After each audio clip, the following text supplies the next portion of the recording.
Apa kata Alkitab tentang mulut atau bibir atau lidah? Alkitab, baik Perjanjian Lama maupun Perjanjian Baru, sering membahas tentang mulut, bibir, dan lidah sebagai simbol penting dalam kehidupan rohani, komunikasi, dan perilaku manusia.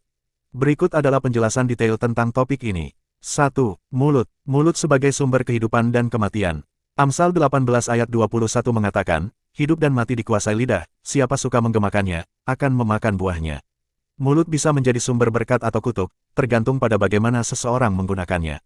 Lidah bisa membawa kehidupan dengan kata-kata yang membangun, menghibur, dan memberi semangat atau kematian dengan kata-kata yang menyakiti, menghancurkan, dan mengutuk. Mulut sebagai pujian dan penyembahan. Mazmur 51 ayat 17 menyatakan, korban sembelihan kepada Tuhan ialah jiwa yang hancur, hati yang patah dan remuk tidak akan kau pandang hina, ya Tuhan. Mulut digunakan untuk memuji Tuhan dan menyatakan iman. Mulut sebagai kebenaran dan kebohongan. Matius 15 ayat 11 mengingatkan, bukan yang masuk ke dalam mulut yang menajiskan orang, melainkan yang keluar dari mulut, itulah yang menajiskan orang.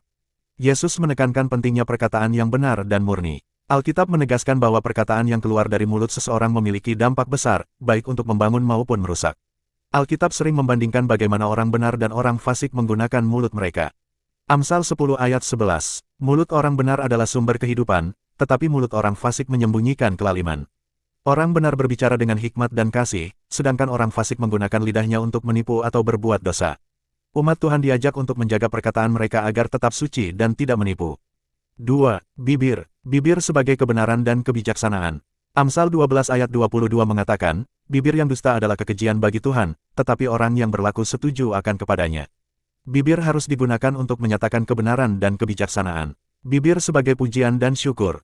Ibrani 13 ayat 15 menekankan, sebab itu marilah kita, oleh Dia, senantiasa mempersembahkan korban syukur kepada Tuhan, yaitu ucapan bibir yang memuliakan namanya. Bibir harus digunakan untuk memuliakan Tuhan. Bibir sebagai kesombongan dan keserakahan. Amsal 5 ayat 3-4 memperingatkan, sebab bibir perempuan jalang menitikkan madu, dan langit-langit mulutnya lebih licin daripada minyak, tetapi akhirnya pahit seperti empedu, tajam seperti pedang bermata dua. Bibir bisa digunakan untuk menipu atau memanipulasi. 3. Lidah. Mazmur 34 ayat 13-14. Jagalah lidahmu terhadap yang jahat dan bibirmu terhadap ucapan-ucapan yang menipu. Jauhilah yang jahat dan lakukanlah yang baik, carilah perdamaian dan berusahalah mendapatkannya.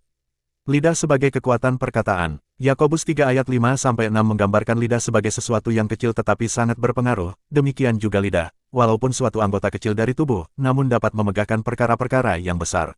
Lihatlah, betapa kecil api yang dapat membakar hutan yang besar. Lidah pun adalah api, ia merupakan suatu dunia kejahatan dan mengambil tempat di antara anggota-anggota tubuh kita sebagai sesuatu yang menodai seluruh tubuh dan menyalakan roda kehidupan kita, sedang ia sendiri dinyalakan oleh api neraka. Lidah yang tidak dijaga bisa menyebabkan kehancuran besar, seperti api yang membakar hutan. Lidah adalah api. Lidah bisa menjadi alat untuk membangun atau menghancurkan. Yakobus memberikan peringatan keras tentang bahayanya lidah yang tidak dikendalikan. Lidah sebagai pengendalian diri. Amsal 21 ayat 23 mengatakan, siapa memelihara mulut dan lidahnya, memelihara diri daripada kesukaran. Mengendalikan lidah adalah tanda kebijaksanaan dan kedewasaan rohani. Lidah sebagai berbicara dengan kasih. Efesus 4 ayat 15 menekankan pentingnya berbicara dengan kasih, tetapi dengan teguh berpegang kepada kebenaran di dalam kasih, kita bertumbuh di dalam segala hal ke arah Dia, Kristus, yang adalah kepala. Alkitab mengajarkan bahwa perkataan yang baik dapat membawa berkat dan kasih karunia bagi orang lain. Efesus 4 ayat 29. Janganlah ada perkataan kotor keluar dari mulutmu, tetapi pakailah perkataan yang baik untuk membangun, di mana perlu, supaya mereka yang mendengarnya beroleh kasih karunia. Ucapan yang membangun bisa menjadi berkat bagi orang lain dan mendatangkan kasih karunia. Amsal 15 ayat 1. Jawaban yang lemah lembut meredakan kegeraman, tetapi perkataan yang pedas membangkitkan marah. Kata-kata yang lembut bisa menenangkan kemarahan, sementara kata-kata kasar bisa memicu konflik. Yesus mengajarkan bahwa setiap perkataan yang diucapkan akan dipertanggungjawabkan di hadapan Tuhan. Matius 12 ayat 36-37. Tetapi aku berkata kepadamu, setiap kata sia-sia yang diucapkan orang harus dipertanggungjawabkannya pada hari penghakiman. Karena menurut ucapanmu engkau akan dibenarkan, dan menurut ucapanmu pula engkau akan dihukum. Kata-kata yang kita ucapkan memiliki konsekuensi kekal, baik atau buruk. 4. Peringatan dan nasihat, bahwa mulut, bibir, dan lidah adalah alat untuk menghindari fitnah dan gosip. Amsal 6 ayat 16-19 menyebutkan bahwa 7 hal yang dibenci Tuhan, termasuk lidah dusta, dan saksi dusta yang menyemburkan kebohongan. Bahwa mulut, bibir, dan lidah adalah alat untuk berbicara dengan bijak.